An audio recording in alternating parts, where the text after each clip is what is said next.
Operator साहब एकरा तनी ऊंचा कर दे बाजा में दिक्कत नहीं है जे बा एकरा तनी बना कर रख। हां हां साउंड तो रसगुल्ला जैसा।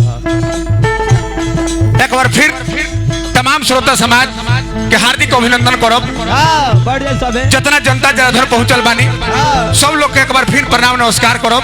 कहे के कहा बबुआ ए बबुआ मैयो के माई हो बेटा बो के माई के माई हो बेटा बो के माई हो बेटा बो के माई के माई हो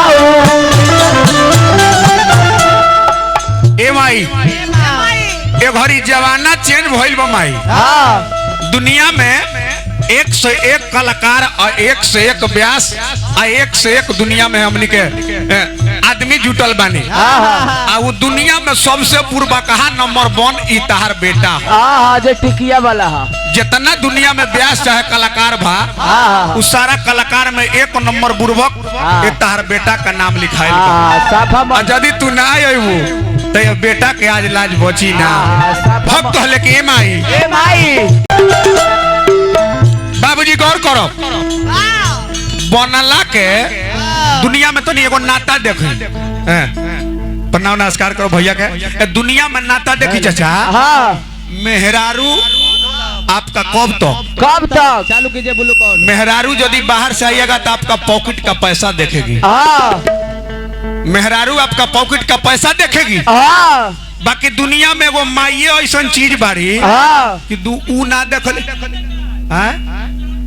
आप भरम में है आप भरम में है आप भरम में है दुनिया का सारा मेहरारू। अब देखें ओकरा में 10 गो सती सवित्री भी हो ओकरा में 10 गो सती सवित्री भी होखेली। बाकी मेहरारू देखी का कि बोलमुआ कतना रात भर कमा के आयल बने। बाकी एगो माइयो ऐसा चीज होई कि बबुआ ई ना देखी कि बेटा हमर कतना कमा के आयल बड़े देखी कि हमर बेटा के पेट में 2 गो रोटी गइल बाकी ना।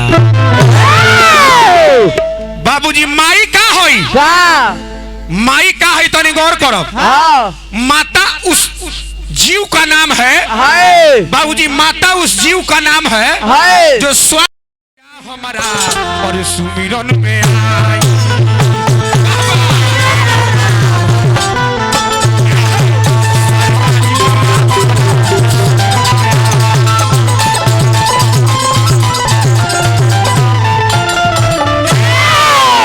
हमरा बड़का भैया से आदेश बा कि शॉर्ट कट में एकदम वंदना हो जाना चाहिए। तब मात्र एक लाइन में गणेश जी के आ एगो हनुमान जी के सेवा समा।